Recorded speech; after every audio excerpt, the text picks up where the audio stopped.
अब आप लोगों ने जो आपका पर्टिकुलर टॉपिक में है वो करना है N2 मॉलिक्यूल का एनर्जी लेवल डायग्राम। मेरे अकॉर्डिंग आपका सिलेबस में N2O2 है, किसी का भी हो कोई मुश्किल नहीं है, सबके लिए सेम पैटर्न चलेगा। अच्छे से समझना है आपने। तो इसका एनर्जी लेवल डायग्राम बनाना है, आपकी क्वेश्चन भी इसी तरीके से आना है। Draw the energy level diagram for N2, तो आपने इसी तरीके से बताना है जैसे अब मैं बताऊंगी आपको। तो ये आराम से समझना है। सबसे पहले क्योंकि नाइट्रोजन है, नाइट्रोजन का एटॉमिक नंबर होता है 7, तो कॉन्फ़िगरेशन रहेगी 1s2 2s2 2p3। Outer shell configuration में क्या होगा, 1s को आप छोड़ दोगे। आप आउटर शेल लिख लो या सिंपल लिख लो, कोई दिक्कत नहीं है। आप इस पूरी को भी कंसीडर करके चल सकते हो, कोई भी दिक्कत नहीं है, ठीक है। तो इलेक्ट्रॉन कितने बने, 7, क्योंकि 2 हैं नाइट्रोजन एंड 2 है तो इलेक्ट्रॉन कितने बन जाएंगे, 14। तो टोटल इलेक्ट्रॉन 14। तो ये मैंने बताया था, इसके लिए कॉन्फ़िगरेशन क्या रहेगी, पाई ऑर्बिटल नीचे आएगा और सिग्मा 2pz ऊपर आएगा, ये बताया था मैंने। तो ये देखिए, इसके लिए जो मोलिकुलर ऑर्बिटल इलेक्ट्रॉनिक कॉन्फ़िगरेशन है वो क्या आएगी, sigma 1s, sigma star 1s, sigma 2s, sigma star 2s, पाई 2px, पाई 2py, सिग्मा 2pz, फिर आएगा pi star 2px, pi star 2py, फिर आ जाएगा सिग्मा स्टार 2pz। ये आपको पता है, इस तरीके से लिखना है, ओके। इसने क्या किया, क्योंकि सिग्मा 1s और सिग्मा स्टार 1s सभी के अंदर कॉमन रहना है, ठीक है। क्योंकि अब कॉमन रहना है, जैसे आप इलेक्ट्रॉनिक कॉन्फ़िगरेशन में लिखते हो जिनोन से स्टार्ट कर देते हो, क्योंकि वो चीज़ कॉमन हो गई, वो चीज़ बेसिक हो गई सभी की। सिमिलरली इसमें क्या किया, इस चीज़ को इसने के से रिप्रेजेंट कर दिया, ठीक है। के का मतलब है सिग्मा 1s और सिग्मा स्टार 1s। इसके अंदर भी 2 इलेक्ट्रॉन है, इसके अंदर भी 2 इलेक्ट्रॉन, क्योंकि यहाँ से आपकी कॉन्फ़िगरेशन स्टार्ट होती है सभी की, आपको पता है, हाइड्रोजन हीलियम इनको छोड़कर, ओके। तो ये आ गया। अब क्योंकि इलेक्ट्रॉन कितने बने, 14, मैं 14 के हिसाब से कर रही हूँ। आप इन 4 इलेक्ट्रॉन को छोड़ के आगे स्टार्ट कर सकते हो। 4 इलेक्ट्रॉन छोड़ दोगे तो 10 बच जाएंगे, तो 10 के हिसाब से कर सकते हो। मैं 14 के हिसाब से करवाऊंगी। तो यहाँ से स्टार्ट करेंगे, sigma 1s 2 electron, sigma star 1s 2 electron, total 4 electron हम फिल कर चुके हैं। फिर 2s में 2 भरो, सिग्मा स्टार 2s में 2, फिर पाई पी ऑर्बिटल, इनकी एनर्जी होती है बराबर, तो इसमें कैसे करोगे, एक इलेक्ट्रॉन इसमें एक इसमें, उसके बाद पेयरिंग। याद रखना पाई ऑर्बिटल की एनर्जी इक्वल होती है, तो इसमें आपको डायरेक्ट पेयरिंग नहीं करनी है, दोनों के अंदर पहले एक एक इलेक्ट्रॉन आएगा, उसके बाद पेयरिंग स्टार्ट होगी। तो 1 1 1 1, फिर आपके आएंगे सिग्मा 2pz, क्योंकि एक ही ऑर्बिटल है तो इसमें डायरेक्ट पेयरिंग हो सकती है 2 इलेक्ट्रॉन। यहाँ तक आपके 14 इलेक्ट्रॉन हो गए कंप्लीट। इसके अकॉर्डिंग 10 इलेक्ट्रॉन हो गए कंप्लीट, ये इसको कंसीडर नहीं कर रहा है, तो ये हो जाएंगे 10 इलेक्ट्रॉन कंप्लीट, ठीक है। ये कर लोगे। बॉन्ड ऑर्डर कैसे निकालते हो आप, number of bonding electron minus number of anti bonding electron by 2, उसके लिए मैं आपको बताऊंगी, अभी आप सिर्फ कॉन्फ़िगरेशन करना सीखो। तो ये कॉन्फ़िगरेशन हो गया। अब इसे फिलअप कैसे करना है, ये है आपका एटॉमिक ऑर्बिटल, ये भी एटॉमिक ऑर्बिटल, और बीच वाले हैं आपके मोलिकुलर ऑर्बिटल। अब जैसा कि मैंने बताया कि सिग्मा 1s को भी आप साथ में लेके चल सकते हो, तो सेम बनेगा। यहाँ पर एक ऑर्बिटल बनाओगे सिग्मा 1s, यहाँ भी बनाओगे सिग्मा 1s, जैसे आपका ये वाला सेम बिल्कुल। यहाँ फिर एक नीचे मोलिकुलर ऑर्बिटल और एक ऊपर आएगा। एटॉमिक ऑर्बिटल जहाँ बनाओगे जैसे ये, वहाँ पर सिग्मा नहीं लिखना है, वहाँ पर 1s 2s सिंपल लिखना है। जो बीच वाले हैं वो मोलिकुलर ऑर्बिटल है, वहाँ पे आपको 2s या सिग्मा और सिग्मा स्टार ये वाली चीज़ें लिखनी है। तो जैसा ये 2s का बना है बिल्कुल सिमिलर आपका बन जाएगा 1s का, बस 1 1 कर देना सारी जगह, ओके। ये उसको लेके नहीं चल रहा है तो ये इसलिए रिप्रेजेंट नहीं कर रहा है, क्योंकि ज़्यादा लंबा डायग्राम बन जाएगा इसलिए। तो ये 10 इलेक्ट्रॉन को फिल करके दिखा रहा है, क्योंकि 4 तो कॉमन सेंस है, वो नीचे जा चुके हैं, 1s और 1s स्टार में 4 इलेक्ट्रॉन जा चुके हैं, तो ये 10 इलेक्ट्रॉन फिल करेगा। तो देखिए कॉन्फ़िगरेशन क्या थी, अलग अलग देखो, 1s2 2s2 2p3, नाइट्रोजन की कॉन्फ़िगरेशन थी आपकी ये रही। तो 1s2 जा चुके नीचे, 2s2 2 इलेक्ट्रॉन और 2p3, तो 1 1 1, क्योंकि ये सेम एनर्जी के हैं तो अनपेयर रहेंगे।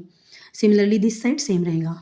अब क्योंकि 2 एटॉमिक ऑर्बिटल है तो 2 मोलिकुलर ऑर्बिटल बनेंगे, नीचे बॉन्डिंग ऊपर एंटी बॉन्डिंग। 2s है तो सिग्मा 2s स्टार। इनमें आपको ध्यान है नाइट्रोजन तक हमने क्या बोला था कि नीचे पाई वाले आएंगे, तो 2 पाई ऑर्बिटल नीचे, फिर सिग्मा, फिर पाई ऑर्बिटल ऊपर, और ये sigma star 2pz। Electron fill करना स्टार्ट कर दो डायरेक्ट।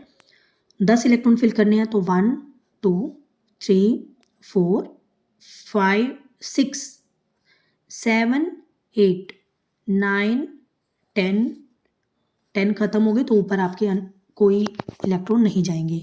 तो ये आपका N2 का डायग्राम हो गया, है ना। सिमिलरली O2 का आएगा, O2 में 16 इलेक्ट्रॉन है। अब ये सब करवाने की ज़रूरत तो नहीं है, 16 इलेक्ट्रॉन है। इसमें चेंज क्या है, सिग्मा नीचे आएगा, पाई ऊपर जाएगा, बस बाकी सब कुछ सेम। कॉन्फ़िगरेशन क्या रहती है O2 की, O की 1s2 2s2 2p4 2p4। Similarly this side 2p4। तो इलेक्ट्रॉन कितने हैं, 16। नीचे वाले 4 ये नहीं दिखा रहे हैं, तो क्या होगा, नीचे वाले 4 ये जब नहीं दिखा रहे हैं तो उसको छोड़ दो आप, कितने बचे, 12।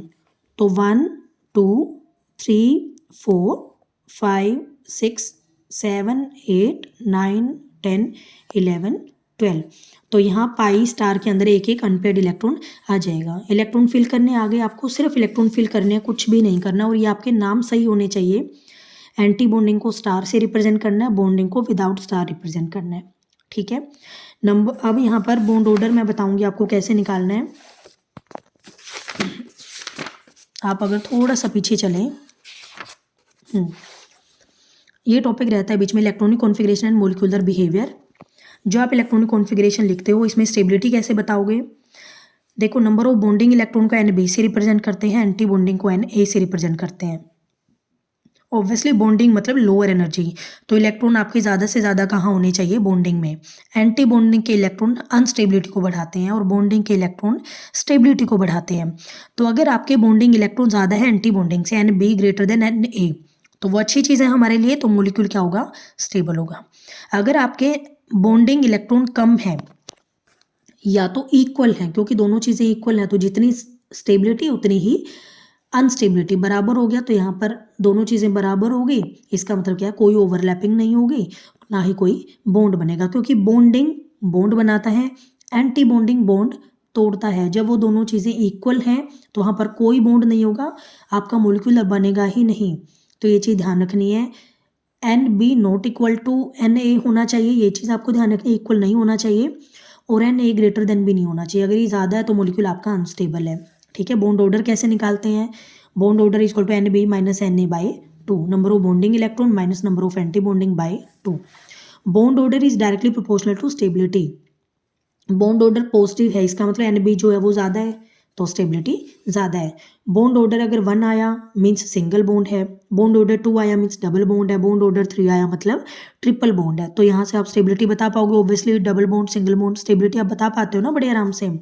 जितना ज़्यादा बॉन्ड ऑर्डर होगा उतना ही बॉन्ड डिसोसिएशन एनर्जी होगी। क्यों, ट्रिपल बॉन्ड है तो उस बॉन्ड को तोड़ने के लिए ज़्यादा एनर्जी देनी पड़ेगी। इट मीन्स बॉन्ड ऑर्डर जितना ज़्यादा, बॉन्ड डिसोसिएशन एनर्जी उतनी ही ज़्यादा। तो ये चीज़ें आपको ध्यान रखनी है। बॉन्ड ऑर्डर आप निकाल सकते हो। मैग्नेटिक कैरेक्टर कैसे बताओगे, इलेक्ट्रॉन फिल करने आपको आ गए यहाँ और यहाँ, जैसे बॉन्डिंग में, एंटी बॉन्डिंग में। अगर इलेक्ट्रॉन सारे पेयर हैं तो वो डायमैग्नेटिक होगा। अगर इलेक्ट्रॉन आपका कोई भी अनपेयर रहता है, एक अनपेयर इलेक्ट्रॉन भी हो, तो वो पैरामैग्नेटिक कहलाएगा, ठीक है। अब मैं आपको बताती हूँ, O2 का हमने सीख लिया कि किस तरीके से इलेक्ट्रॉन फिल करने हैं। अब आपके सिलेबस में है आयंस का भी, तो सबसे पहले जहाँ पर आयंस की बात आई, सबसे पहले पेरेंट जो आपका मोलिक्यूल है उसका बॉन्ड ऑर्डर निकालो। सिलेबस में क्या दिया हुआ है कि ऑक्सीजन एटम या N2, इनके आयंस का बॉन्ड ऑर्डर बताओ और आयंस की स्टेबिलिटी को कंपेयर करो। मैं O2 के कंपैरिजन में बता रही हूँ, O2 का कर रही हूँ compare. O2 negative, O2 positive, सारे एग्जिस्ट करते हैं, ठीक है। हमें बताना है इनका स्टेबिलिटी ऑर्डर। सबसे पहले O2 क्योंकि पेरेंट मोलिक्यूल है, इसका बॉन्ड ऑर्डर निकाल लो। बॉन्ड ऑर्डर कैसे निकालते हैं, number of bonding electron minus anti bonding. तो बॉन्डिंग ये भी था आपका, याद रखना, sigma 1s2 sigma star 1s2, क्योंकि दोनों इलेक्ट्रॉन इक्वल हैं, 2 बॉन्डिंग में, 2 एंटी बॉन्डिंग में है, तो इस चीज़ से कोई फ़र्क नहीं पड़ेगा आप अगर इसे हटा भी दोगे। या तो आप इसे बॉन्ड ऑर्डर में कैलकुलेट करने के लिए लिख सकते हो, छोड़ भी दोगे तो कोई फ़र्क नहीं पड़ेगा। मैं दोनों तरीके से बता दूंगी। मान लो सिग्मा 1s में 2 इलेक्ट्रॉन है, सिग्मा स्टार 1s में 2 इलेक्ट्रॉन है। अब आपको number of bonding electron calculate करने हैं, तो 2 4 6 8 10 हो गए आपके bonding electrons, minus anti bonding 2, star वाली एंटी बॉन्डिंग है 4 5 6, तो 6 आ गया बाय 2, 4/2 2, यानी कि O और O के बीच में डबल बॉन्ड आएगी, 2 बॉन्ड आएंगे क्योंकि बॉन्ड ऑर्डर 2 है। इसने कैसे दिखाया हुआ 8 - 4, क्योंकि इसने 1s वाले को छोड़ दिया। 1s को छोड़कर आप कैलकुलेट कर सकते हो बड़े आराम से, 2 4 6 और 8। सिमिलरली 2 और 4। तो इसने 1s वालों को बिल्कुल छोड़ दिया, इस हिसाब से निकालो। आप किसी भी तरीके से कर सकते हो, कोई दिक्कत नहीं है। अगर आप 1s को नहीं दिखा रहे हो तो मेक श्योर कि यहाँ पर आप के या के डैश जो भी आपको लिखना है वो लिखो। ओके, O2 का निकल गया। अब O2 पॉजिटिव का निकालोगे। O2 पॉजिटिव का मतलब क्या है कि एक इलेक्ट्रॉन चला गया है। तो एक इलेक्ट्रॉन कहाँ से जाएगा? ऑब्वियसली हाई एनर्जी ऑर्बिटल में से जाएगा, तो यहाँ से आपका एक इलेक्ट्रॉन चला गया। इसका मतलब एंटी बॉन्डिंग में से एक इलेक्ट्रॉन कम हो गया, बॉन्डिंग आपकी एज इट इज है। तो 10 - 5, क्योंकि एंटी बॉन्डिंग में से इलेक्ट्रॉन चला गया, तो 5/2 कितना बन जाएगा? 2.5। अब पहले बॉन्ड ऑर्डर था 2, O2 में डबल बॉन्ड थी। अब बॉन्ड ऑर्डर कितना है? 2.5। बॉन्ड ऑर्डर ज़्यादा तो स्टेबिलिटी ज़्यादा। It means O2 positive is more stable then O2। क्यों? क्योंकि एंटी बॉन्डिंग में से इलेक्ट्रॉन गया। एंटी बॉन्डिंग हमारे लिए सही नहीं है, ये अनस्टेबिलिटी को बढ़ाता है। इसमें से इलेक्ट्रॉन जाता है तो हमारे लिए अच्छा है, वो स्टेबिलिटी आएगी। ओके, फिर है उसके बाद O2 नेगेटिव, यानी कि एक इलेक्ट्रॉन ऐड हो गया। इलेक्ट्रॉन कहाँ ऐड होगा? यहाँ। तो एंटी बॉन्डिंग में इलेक्ट्रॉन ऐड हो गया है, मतलब अनस्टेबिलिटी आएगी, डिस्टेबिलिटी आएगी। ठीक है, डिस्टेबलाइज हो जाएगा आपका मॉलिक्यूल। क्यों हो जाएगा? अब एंटी बॉन्डिंग में एक इलेक्ट्रॉन बढ़ गया, बॉन्डिंग एज इट इज है। तो 10 माइनस एंटी बॉन्डिंग में बढ़ गया तो 7, 3/2, तो कितना आ जाएगा? 1.5। तो पहले 2 था पेरेंट का, अब कितना बन गया? 1.5। तो कम हो गया है, यानी कि बॉन्ड ऑर्डर कम हो गया, मतलब स्टेबिलिटी कम हो गई है। तो आयंस के आप बड़े आराम से निकाल सकते हो, स्टेबिलिटी को कंपेयर कर सकते हो। ठीक है, ये चीज़ होगी। इसके बाद आपका हेट्रो मॉलिक्यूल्स का करेंगे। ठीक है, उसके लिए अलग से वीडियो बनाऊंगी।